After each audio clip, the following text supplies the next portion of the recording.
why you should design your business using this money-making model. Few years ago, when I was in the business of selling laptops online, I witnessed firsthand the folly of designing a business to depend solely on walk-in customers or random referrals. I had online channels to attract people looking to buy fairly used laptops from UK and partnered with a local computer shop at Computer Village to serve as the company's office and pickup location for customers. The online platform supplied a consistent flow of customers and maintained our cash flow. Because I visited the computer market from time to time, I observed how most store owners struggle to survive. Most of them sit around all day, barely making sales. These people wake up early every morning, go through the crazy traffic to get to work, then sit all day waiting for customers to walk in and buy from them. At the end of the day, they go back home with little to nothing to show. Their consolation is that success is about showing up every day and their day of breakthrough will come. While I was making sales sitting at home, these people go through rough days and barely have something to show for it. So, what is the difference between my business model and that of these people? In this video, I'm going to share with you the most powerful business models in the 21st century and why any serious business owner should design their business using this money-making model.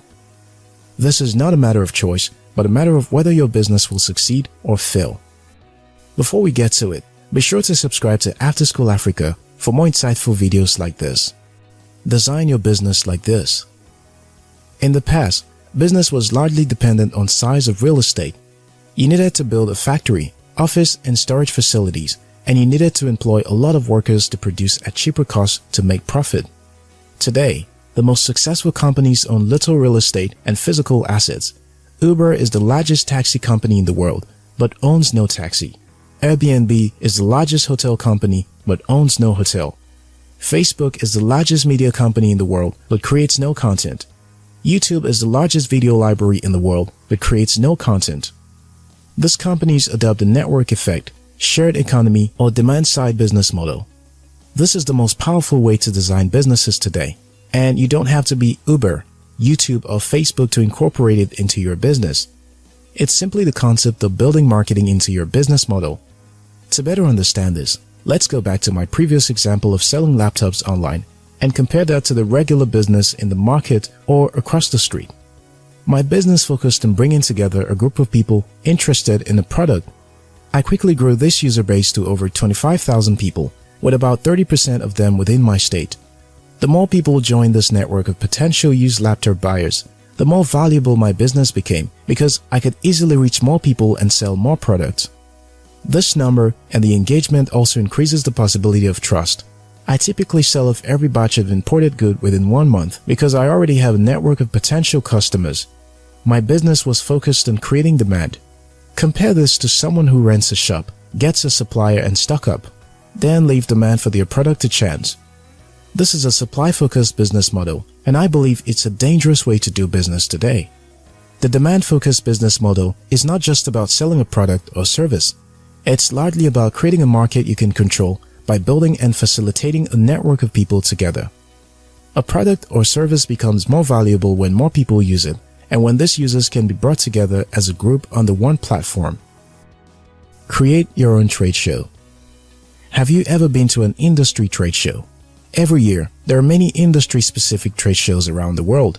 In fashion, food, auto, agric, tech, and most other industries, businesses pay to get stand at these shows because they believe people who attend these shows will likely have interest in their product. It's usually a good place to get paying and potential customers and expose your business to more people. People come to these shows with the intent to buy something related to the industry. You'll observe that a trade show works with the same network effect model I described earlier on. The more businesses on stands, the more variety of product and services people can access. The more there are people attending the show, the more potential customers.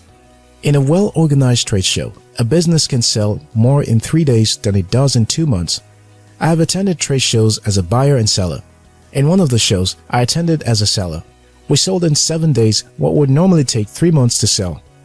Imagine if you could replicate this concept of a trade show where you are both the organizer and the business in display. And this show has people in attendance 24 hours a day, 7 days a week, year in, year out. The more people attending your trade show, the more new people join. You can even decide to sell stands to other businesses to showcase their products and services. If you think this is just an imagination, then that means you're really ignorant of what has been going on in the past 2 decades. My company has run a trade show that receives starting from 10 to 40,000 people every day for the past 10 years. This trade show never ends. We sell stands to other businesses to showcase their businesses to our daily attendees. In fact, we outsource the job of selling our stands to another company so that we can focus on making our shows engaging, interesting, and attractive. This is what most online media platforms, influencers, and e-commerce sites do. It is also what I did to sell off laptops almost as soon as they arrive, and I believe every serious business should have a trade show, directly or indirectly. How to leverage a trade show. So, how can you, an everyday business, adopt this network effect, trade show, or demand-side business model? Whatever you choose to call it doesn't matter. What matters is that you understand this business model and how it works. 1. Focus on creating a market over product. Network is more powerful than product. Many people first think of what to sell before thinking of who to sell to and how to reach them. Do it the other way around.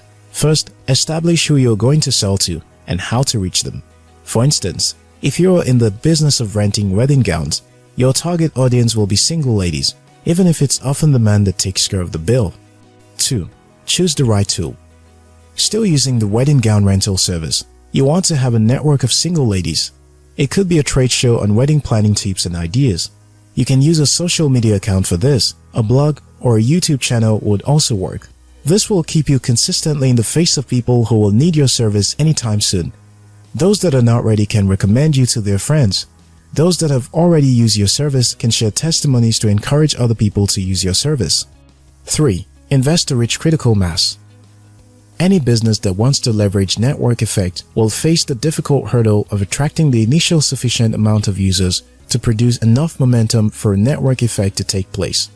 At first, you'll have to put in extra work to get to that critical number where the network becomes self-sufficient. Once you reach that initial number of users, it almost creates a perpetual effect. So, whether you're building a website for search engine traffic, a social media influence, or any other channel, you have to invest your time and resources to grow to this point. If you just want to make a living, it's okay to just sell something and hope that people find you to buy them. But if you really want to build something that makes a fortune, something significant and wide-reaching, you want to run your own trade show. That's how you become a king or queen in your niche. That's how you compete and dominate in your market. That's how you create exponential wealth. If you found this video helpful, we'll appreciate if you like and share it with someone. If you're yet to subscribe to After School Africa, now's a good time to hit the subscribe button. Until next time, your success matters.